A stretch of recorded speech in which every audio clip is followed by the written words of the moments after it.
My name is Pia Lopez. We would like to offer you a reflection for the first week of Lent.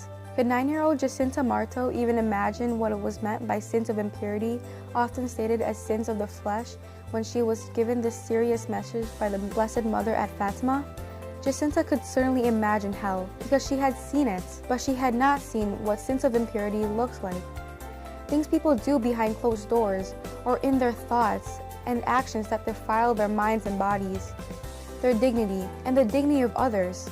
She was too young and innocent to know of these things, which makes the statement from the Blessed Mother all more real to us. The only reason the Blessed Mother would have given this message to her is because Jacinta would make reparation for these sins, whatever they are, if they cause someone to go to hell.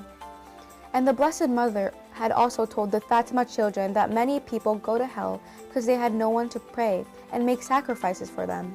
So, Jacinta understood how serious this statement was. As someone so intimate with Mary's Immaculate Heart, Jacinta was concerned about the same things as her, the salvation of souls. Jacinta stated that she had often felt a burning inside her that caused her to love the hearts of Jesus and Mary even more. She was experiencing the fire of God's love, a love that burns without hurting, a love that purifies the soul and saves it. Just seeing hell caused Jacinta to become a victim soul for God. She saw the consequences of unrepentant sins. It does not matter if a society reclassifies these things as personal rights or free choice or socially acceptable or legal.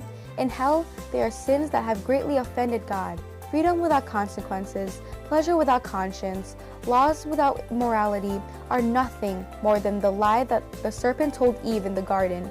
You certainly will not die. You will be like gods who know what is good and what is bad. Pope Pius XII said, mainly through the sins of impurity do the forces of darkness subjugate souls.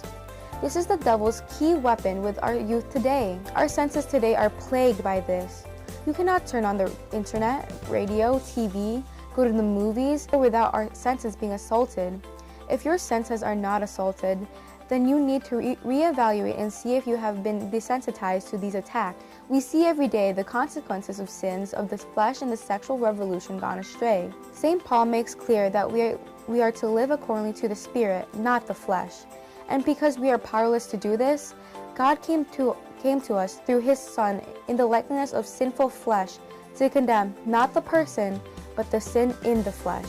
The Blessed Mother didn't tell Saint Jacinta anything that isn't already revealed in God's revelation, but little Jacinta took these sins, since she could not even imagine, upon herself as Christ did on the cross, and she repaired them.